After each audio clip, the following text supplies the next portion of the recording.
I'm Laura Ross, and I'm from Ohio. And I spend about half of my year here in El Sauce, and part of the work here in El Sauce is to see patients in this small field clinic.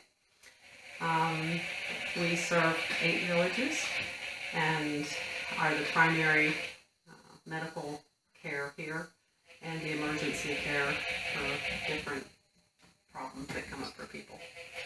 This is one of our exam rooms. It's pretty well equipped for a small little clinic out in the middle of nowhere. We have the basics that we need to treat just general problems, and if we can't treat them, then we have doctors that help us down in Villanueva, the city right below us. How many families, villagers do you have here, approximately? In El Sauce, which is our biggest village, there are a little over 500 residents. There have been no censuses taken in our other villages. El Sauce is the biggest, but I would say probably we're serving about 2,000 people in total. And you've been doing this how long? I've been working in El Sauce for 11 years. My husband and I started Armor of Hope Ministries when we saw a need for some development work. It was kind of a mixture of development work and relief work. And so we started Armor of Hope Ministries to try to reach people that just had no help coming to them. You're on Facebook?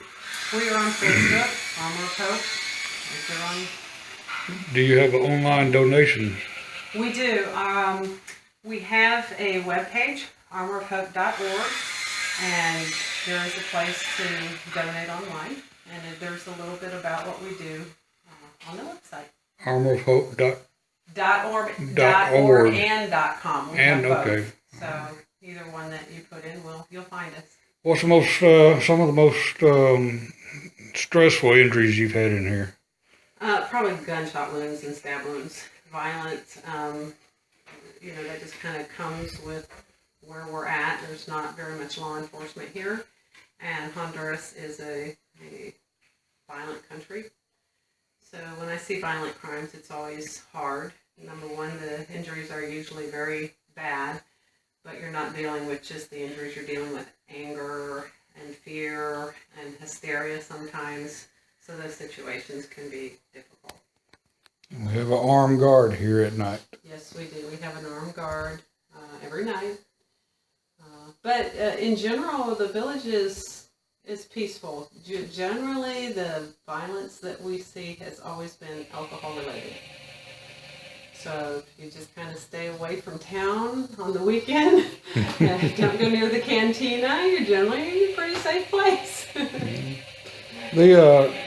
Tell me about the 100-year-old couple that's at the elderly home that y'all built. We met Roberto and Carmen about 3 or 4 years ago.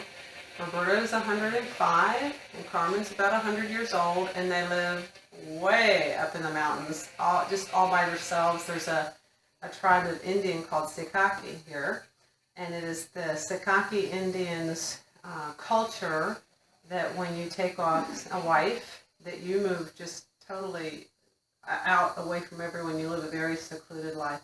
So they've lived that life their entire life. Again, Roberto's 105, Carmen's 100, and we got word that Roberto was very sick. He was basically on his deathbed, and his wife Carmen is so racked with rheumatoid arthritis that her hands are just curled up, and she could no longer cook. She couldn't do anything. So they were living on bananas and just the dirtiest, muddiest water you could imagine. And so when we got word that he was literally dying, we sent some of our workers up. It's a 4-hour hike in the jungle straight up the mountain. To get to their house. It is one of the hardest trips I've ever made in my life anywhere. But anyways, we were able to bring them out in a hammock. Both of them between 2 men with a hammock between a branch. And bring him down to the house, Casa de Paz, House of Peace. And he didn't want to come. He did not want to come. He said, I'm going to die up here. His wife was very upset, and she was afraid he was going to die up there, and she was alone with him and wouldn't know what to do. And so she's like, just take him. Just pick him up and take him. And so that's what we did. And he's there now, and he has healed, and she's doing well, and they're both very happy. They went through a pretty big adjustment at first, but they both now have said over and over again how happy they are, and they're not afraid anymore. There was a lot of fear involved in coming out of the mountain, but they're very much at peace now, and they love it, and we love them. They're awesome. That is awesome. Well, let's come on back this way and tell us a little bit more what all you got going. Is this records of everybody? Yeah, these are some of our patient records over here. And they're just real basic folder records. We don't have internet here, and we don't have people who really know how to use computers. So we have all written records. You don't have anything on a computer. This is our little waiting room. It's more kind of a triage room, but most people prefer waiting outside where it's cooler. Yeah. And then this is our pharmacy deck over here. The significance of the willow tree is El Sauce means the willow. That's the translation of our village. El Sauce is the willow. So that's the significance of that. You recently got into embalming. Well, I've done that for a few years now, about 3 years. Well, yeah, about 3 years. There's a man here who does embalm, but he's getting older, and he wanted to pass that ability on to someone else, but it's not exactly a skill that people wanted. And so I told him, well, I'll learn how to do it. And I try not to do it. I don't really want to be defined that way, but I do it when he's not available. I will embalm people. Yeah. Not just another part of the trade. Just the things you never imagine you'll do, but God had other plans, and so I do it. Amen. That's right. And you would stay here year-round if your husband would come. Yes, I would stay here year-round if my dear Steve would come, but I love him so much that I just keep going back home to him. There you go. All right, this is the medicine room? This is our pharmacy. It's a little bit of a mess because we just unpacked the backpacks. Yes, we did. Hiking up to see some patients in some real remote areas, so it's a little bit unpacked and piled right now. But this is our little pharmacy here. And we just have the most basic antibiotics, and probably one of the biggest things we do is suture, machete cuts, things like that. A lot of burns because they cook on open fires. Painkillers, just kind of your basic medicine stuff here. And you've delivered how many babies? I personally do not deliver, but now I have been with and helped and assisted a lot, more than I can count. But I've never been in a situation where I was the sole person who was responsible for it, thank goodness. But I am trained to do it, and I wouldn't be afraid to do it. But I've luckily always had someone else with more experience that I just get to help. And so, but we've had one born in our truck. That's the one I was wanting to get to. Yes. We had a baby last year born in the bed of our truck on our taking her down to the birthing center. She just that baby was ready to come. So yeah, she was born. And somebody was saying, no, not yet. Yeah, this fellow right here. He was like, no. Yule. Like, yeah, that's happening now. So, anyways, yeah, the baby was born in the back of the truck, and I was on the phone. He's like, she's having the baby in the back of the truck. And I said, well, okay, so is the baby okay? Do you hear the baby? He goes, I don't know, it's okay. Was it crying? Well, yeah, I hear baby crying, so it's breathing. If it's crying, can you just yell back there? Because I don't want anything to do with that. I said, just yell back and ask the woman if the baby's okay. So he's like, is the baby okay? And I can hear him yelling over the phone. And then it was, is the mother okay? I don't know. I'm not going to go back there and find out. I said, no, just yell back. So it's just kind of funny. Sometimes the work that we have to do, even by phone, it's like a lot of training that takes place in sort of strange circumstances. What's some of your happiest moments out here? oh my goodness, the people. I have so many happy moments, so many memories. Probably when they built this, well, you can't see it, it's nighttime right now, but there's like a little pavilion back here, and it's got like a little grass roof, and it's got tree posts, you know, for the sides, and a little concrete floor on it. And one of the first years I was here, there was just such a demand for help that I stayed busy constantly, till I got sick and ended up having to go home, was hospitalized with pneumonia, and just was a mess. And the people felt so bad that when I came back the next time, they had a surprise waiting for me. And Yule picked me up at the airport, and when he passed my house, I'm like, where are we going? He goes, oh, I just have something I want to show you. So when we got down here to the property, at that time, nothing existed here. It was just an open field. And so when we got to the place where we pulled in, they had taken palm branches and just made this big arch with this big sign that said, welcome home. And we drove through, and here, like, half the village was out here, you know, standing under this pavilion that they built. And they hung a hammock, and they had food prepared. And basically what they said is, we never, ever want that to happen to you again. We never want you to be so overworked that you get sick. So now you have a place to escape to. So when you are just feeling tired, just come down here. You have a hammock. No one will bother you. We'll know when you're down here to leave her alone. So they do, but they take care of me in so many really wonderful ways. And twice, I mean, I wish I recorded all your stories. Twice they thought you were dead. Twice. Tell us, start off with the bungee, the skydiving. Well, I used the skydive years ago, and someone here found out about it just in some conversation at some point. I don't even remember how it got out, but I did have an accident home, and I ended up having to have, it was surgery around my foot, that's what it was. I had a car accident, had surgery around my foot, so I couldn't come back on my scheduled trip at the time.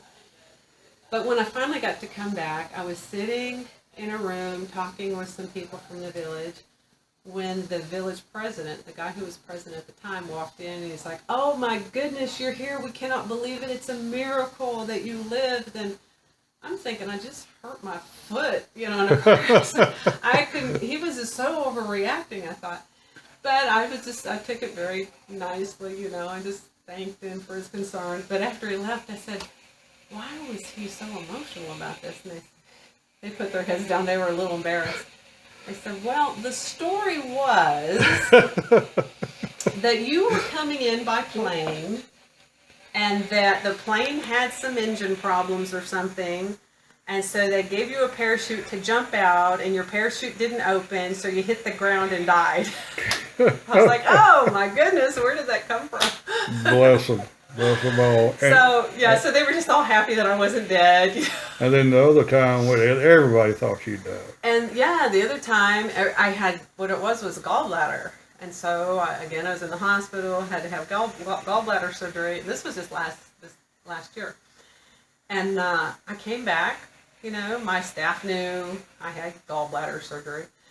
But I had patients one day, and one of the patients come in. It was an elderly woman from our village. And as soon as she saw me, she just started crying. Oh, we're so happy, we're so happy, we're so happy you're alive. And she was just crying, and I'm confused. And I just said, well, I'm happy I'm alive too. You know, so I didn't really know what was going on. So after she left, and after my appointments were done for the day, I grabbed one of my staff, Yule, and I said, okay, Yule, this is what happened. And I told him about her reaction. I said, what is that about? And he just kind of dropped his head. He goes, well, we were just too embarrassed to tell you. I said, tell me. He said, well, somehow the story got out that you died. And the whole village was just crying and so upset, and it was just out of control that I had to call a village meeting and announce that you are not dead. You just had gallbladder surgery. You are not dead. He said, but it was so out of control. So, you know, I've always just said, you know, people that want to know who would show up for their funeral, or, you know, if anyone cared. Well, now I know. You know the people I have a whole around village here that would be upset twice. I know. That is so awesome. It's just kind of funny. All right. Well, we got walkers up there. Yeah, we got some walkers. We've got a whole bunch of walkers and canes and crutches in here. This is kind of a storage area. So we have some lab equipment. We hope someday just to be able to do some really simple lab tests and stuff. We have an autoclave that we can sterilize instruments. A lot of this is a storage of extra syringes and things like that. And this is, you received all this just through donations? Donations. Yeah, we just, so much of this comes through donations, people that just know what we're doing and see it and know the need that we have, and so they'll donate medical equipment or funds for us to buy. What are you needing desperately? Desperately, medicines are always a big need here. People just cannot afford medicines, especially for chronic conditions like diabetes or blood pressure. We have a diabetes and blood pressure program because so many people were going out without their medicine because they just couldn't buy it. And we were seeing all kinds of complications, amputations, blindness, just because people could not get their medicine. And so we started a diabetes program, but sometimes it's challenging to always have the funds for those medicines that come in. They come in once a month to get their monthly medicine and have their blood sugars checked and stuff. So those kinds of ongoing needs, obviously need ongoing funds. So medicines is probably our biggest thing through the clinic, biggest need through the clinic. What's the most prominent illness in the village? Ooh, probably mosquito-borne illnesses.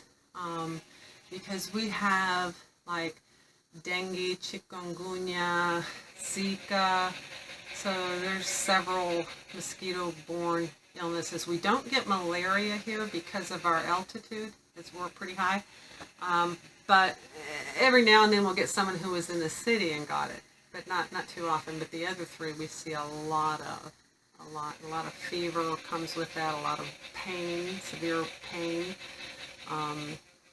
So that's probably one of the bigger things we see. Good deal. All right. Well, we got our kitchen. Any idea what type of frog that is that's been singing to us? Just a singing frog. Just a singing frog. Just a happy frog. There's several different kinds, but I don't really know their local names for them. Mm-hmm. This is our outdoor kitchen. We were cooking inside, and it was just so miserably hot. And it just made the whole dorm hot. The people who were cooking were miserable. We thought, okay, we have to change that. So this was just two separate buildings with just an open space between them. And so we decided to make an outdoor kitchen so everybody could be a whole lot more comfortable. There you and go. It works really nice. And what do you call that over there where you wash your... This is a pila. And every home in the village has a pila. It has a water spigot here. It's kind of like a big trough. And it has a built-in scrub board here in the concrete. You see these lines. And they use this for washing dishes, washing clothes, anything that you need for cleaning. I'm looking for that. Oh, there it is right here. Another light. There we go. There you go. So Okay, yeah, now now you you can can see. see the pila. Okay, that's how you wash Usually your clothes and stuff. they're full, but we don't fill ours too much because we don't want mosquitoes. So we just kind of put the smallest amount in it that we need to function. And most residences, homes around here have one of these. Everybody does. This is like having your washer machine or your dishwasher in the States. This is washer machine and dishwasher all in one right here. So, yeah. And your water comes from where? Our water was donated to us. A spring up in the village, way up in the village, about a mile away, was donated to us because they saw the need for us to have water. We were hauling water in big 55-gallon drums from the river, then purifying it so we could have clinic here. And when they saw that, they said, no, you guys need a water supply. So they donated a spring to us. And then they not only donated the spring, they buried the pipe by hand in, it was 100-degree weather. And in 4 days, they brought that buried pipe all the way from the village all the way down. So, but it's not drinkable. It's not drinkable. We still have to filter it, but it's a lot cleaner than what we were getting out of the river because it's spring water. So, we still filter it, but it's not real dirty like it is down there. It was just brown, you know, and we'd have to filter it through sand and then filter it through another, yeah, it was bad. So, Well, I guess we can look at the dirty dorm rooms. Tell us about well, that. I'll let y'all talk about the dirty dorm. Yeah, there's the dorm. There's nothing but beds in there, so yeah. Beds, yeah, the dorm's a dorm. Anything else you want to tell everybody? Because like I said, I ain't gonna put this, you know, I'm gonna post this, just whatever you want to tell folks. How just. Well, we've had a kind of a different approach here than what I guess most people would look at as mission work. We didn't come down with a real defined direction of where we wanted to go. What we came down with was the idea of having the village define what they felt they needed. And what they felt they needed most was health care and education. And they knew, and they even said it themselves, is we need God, and we really need someone to teach us about Him. And so those three things are what they defined, and so those are our focus. Now, you know, how that looks from day to day can be really different. It can be up in the mountains visiting a blind woman, you know, trekking through mud up to your knees, or it can be just having clinic here. Tonight it was praying over Maximino at the church, who we think has a detached retina that started, and we're going to take him tomorrow to the specialist in the city. And so we try to practice our faith by just through demonstrating daily living. It's our form of evangelism. Our goal is to show Jesus in our lives to the point that people see something different and they want what they see and they come and ask for it. Because that's what we feel evangelism really is. And that's the way Jesus did it. He didn't go knocking on doors and having to hunt people down. People saw Him and they saw something different and they were drawn to Him. And that's what we're trying to do here is show people something different.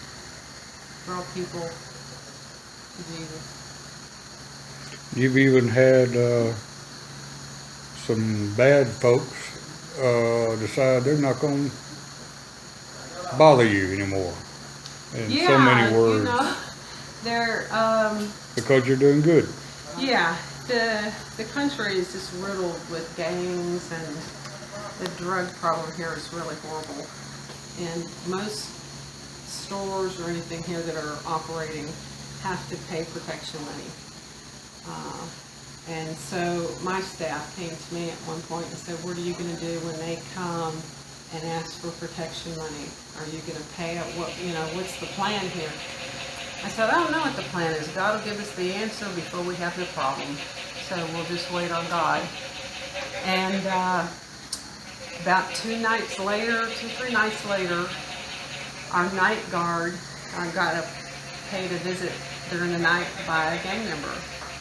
And the gang member told him that he was sent to tell us that no one was to bother us. We would never be asked to pay money. We were doing something very good and they wanted to support it. And so they would protect us and we would never be asked to pay them anything. Praise God. So, God sent the answer before we ever had a problem, and we never have had problems with gangs or anything here. And you had a nice looking gentleman come by in a Range Rover one time. Yes, we did, and I did not know who he was, and he had a motorcycle wreck, and he had cut his arm up really bad across here, and asked if I could sew him up. And he came in the room, and he had all this entourage with him, and I asked him, I said, can you just send some of your friends out? I can't work in here with all these people in here, and they all had their cell phones recording everything I said and did. And anyways, I sewed him up, and after he left, one of my staff said, you do know who he was, don't you? I said, no, I know he's not from here, because first of all, he came up in a Range Rover, and no one here owns a vehicle like that, but you could tell his clothes and everything, he was not from here. He said, he is the head of the gang down in Buenueta. He's the one that sent word that you were to be protected and no one was ever allowed to get extortion money from you. I said, oh, well, I'm glad I sewed him up and I was nice to him. Pays to be nice to everyone you meet. Not so much as friends, but y'all get out of here. here. Well, I mean, I wasn't mean to him. I just said I can't work with this many people all around. I mean, I just kind of felt suffocated in that little room. So no, he took it really well. It's amazing how different channels God can use to work. God uses everything and everyone in some way. It's amazing. Yeah. So we've had a lot of different experiences here for sure. Anything else you want to pass on? We love having visitors here. If somebody wanted to visit here, who would they contact? Well, they can contact us through the website. All of our contact information is there. Phone number, email. You can send us a message right through the website and we'll answer it. We're always looking for medical teams. Right now, a big focus and a big push is for education. We're trying to open an education center because the level of education here in the village is very, very low. And we really only see that we can help that by getting very involved in the education system here. So educators, we're very interested in educators working with us right now. We can use almost anybody. Everyone has some kind of skill somewhere. And so if someone voices an interest in coming down, then we like to kind of pick their brains and see what they like to do and see, where we can plug them in into something that already exists or something that we've already got planned. So yeah, we're always interested in visitors. And sometimes visitors they just are such a huge encouragement for us that are working on the field. And as with me, this is my first time coming down. It's already been life-changing for me. Like I told you a little while ago, I don't know if I want to leave. It's a different world. It's a different culture, and totally different from anybody up in the States is used to. And I don't think pictures will ever do it justice. The videos that I've taken, they're not going to do it justice. Yeah, and they never do. You can never replace the experience here. Picture, you don't get the smells and the sounds. The heat. The heat. Some people don't like the heat. Yeah, I like the heat. You love it. It doesn't bother me too bad. Nobody has air conditioning around here. No, there's no air conditioning. Well, we have that one that has 3 blades and spins around. That's right. That's our air conditioning. But even the hospitality that people try to show here in the everybody's been super nice to us. Yeah, you don't get that you don't get to see that in a photo. So that's once you land at the airport, it's about a 45-minute to an hour ride. About 15 minutes of it is through the city, and the rest of it is up the mountain, over and up the mountain and around the mountain, over and under and around and through. Four-wheel drive vehicles are a must here. Yeah, if or you like motorcycle. Adventure, we are just full of adventure here. In fact, y'all had a little hike today, you, Bruce, and David. Well, yeah, that was yesterday. Oh, it was yesterday, that's right. The days get long here, so you start forgetting if something happened in the morning or happened yesterday. I do that all the time. But yeah, we have some patients that cannot get to us. And they're generally elderly patients. And they live very, very remotely, so we don't even have roads that can get to them. So we drive as close as we can get to them, and then we hike up the rest of the way. And yesterday it was into the jungle, and the mud was pretty deep, and it was an adventure. But I love going there. The people are so appreciative because they know what you have to go through to get to them. And the man that we saw yesterday, he can't read. He's 80, how old is he? He's in his 80s, I don't remember the exact age. And he has a Bible that he cannot read. And he cherishes that, and he'll pick it up and he'll hold it. And he said that people do not understand the power of God's Word. I cannot read, I've never been able to read a word. But I can pick it up and I literally can feel the power of God. This is how he has to speak to me because he knows I can't read. And when things are bad or when I'm sick, all I have to do is pick it up and hold it, and he reminds me that he's there. And when you hear things like that, it's just real special. You can't make that stuff up. You can't. I mean, you're just seeing it live. and seeing someone share their faith that way in God. And he said, every time I go there, we get some of the best sermons that you'll ever hear, you know. Better than most sermons we'll hear on a Sunday morning come out of this 80-something-year-old man who's sharing his life of faith. It's just amazing. Amazing. One of the most touching stories, I recorded it the other night, but I don't think the audio worked. It didn't pick up, was the stick man drawing. Oh, yeah. Well, the first year I was here, and I was about as green as you could be, you know, doing mission work up in these mountains, and I could not speak any Spanish yet. I moved into the village not being able to speak Spanish, and I wanted to learn Spanish, so I decided not to move in with a translator, and that would really force me to learn the language. But I was living in a room at a clinic that we had just refurbished, and because my days were so full, the only time I really had to just read God's Word and pray and have some alone time was early in the morning. So about 5:30 every morning, I'd go out on the porch of the clinic and I would be reading my Bible. And this man who lives in the village, his name is Gilberto, he's been deaf since he was a baby. He had polio. And he would walk down the road every morning while I was sitting out on the porch, and every morning he would wave on his way with his machete to go work in the field. And that went on for quite a while, until one morning he was walking past, but instead of walking past, he entered the yard of the clinic. He walked up to the porch, walked into the clinic, into the waiting room. He grabbed a chair, and he came and he sat next to me, and he sat down, and then he put his finger on my Bible, and he was tapping it like this. He wanted to know what that book was. And all I could remember doing is just praying, oh, Father, how do I teach a man who cannot hear, he cannot read? I have no way, I don't know how to communicate your word to him. And the only thing that came, I mean, it literally came right at that moment, was get some paper and pencil. You can draw stick men and stick figures. And I ran into the clinic and I got some printer paper out of the printer and a pencil and sat down with him and started with Genesis and just started drawing and pointing and whatever it took.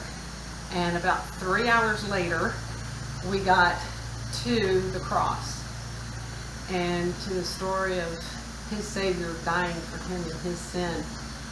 And at the moment that he understood the story, he jumped up and he grabbed his shirt right over his heart, and the tears were just running down his face. And he had his hand lifted up to heaven, and he, in his very guttural sounds that a deaf person can make, he was praying. I have no idea what he was saying, but God knew. And I could tell by his reaction, he knew exactly what Jesus did for him. And all I can say is it was the Holy Spirit, because I'm not that good of an artist. I draw stick figures. You know? And stick figures just generally don't teach us a whole lot of spiritual truths. That's right. So God uses our just little weak ways that we try so hard as humans, you know, our simple little things that we try to do. He uses those to do mighty things. And in this man's life, he just worked a mighty deed through his spirit, just through some stick figures. And we passed him a little while ago. Yeah, we passed him a little while ago, sitting down in the village. Yeah. That is awesome. A real sweet little man. Tell me again how the education works here. All the children have to have uniforms, but some of them can't afford them. Right. The public school system here, the way it works is it's required up to the 6th grade. And you're required to have a uniform. All public school children are required to have a uniform from kindergarten on up. But some of them just can't afford it. And so what happens is you'll see kids walking around during school hours, and they are not allowed in school because they don't have a uniform. And so we try, when we see one of those children, you know, we try to find out if, first of all, if that's the case, that they're not there because they don't have a uniform. And if that's the only reason, we'll go get them a uniform. You know, we'll go buy a uniform. Amen. Or sometimes their parents bought the uniform but couldn't afford the school supplies. They couldn't get both things. They got one or the other, so then we'll help with school supplies. Because a child doesn't want to go to school if they're embarrassed because they don't have their school supplies, you know. So we try to pick up the slack without enabling. You know, we really try to see those who just can't do it. They're trying, they just can't do it. And we try to help them out. We just believe education is huge. It's a big thing, and it can really change a community like this. Well, you've been talking for 35 minutes. How My about husband that? wouldn't be surprised by that. How long do you think you're going to be doing this? Till I die. Till you die. I can't, you know. Some reason I figured that was going to be the answer. Yeah, I have people ask me, when are you going to retire, and things like, and it's such a part of who I am. It's like saying, when are you going to stop being a wife or a mother or a grandmother? Well, when I die, you know, that's just kind of how I feel. These people are my family, and I relate so much to the Apostle Paul. I didn't before I started this work. When he calls the people in the letters that he writes in the New Testament, so often he refers to them as his children. And you start really feeling that way. You feel this level of responsibility and this level of love that it's like family. They're your children. They're your little chicks. You take care of them, and you never think of a time when you're going to leave them. Right. You know, that's your family. You don't ever think about leaving. So that's kind of how I am. I can't imagine a day. It'll be a sad day that would pass if I couldn't come back. Spell the website. Armor of Hope Armor, is ARMOROFHOPE. That's one word? Yeah, it's all, no spaces, armorofhope.com or .org. Awesome. Yeah. And once again, your name is? Laura Ross. Thank you, Laura. Thank you. Thank you for everything.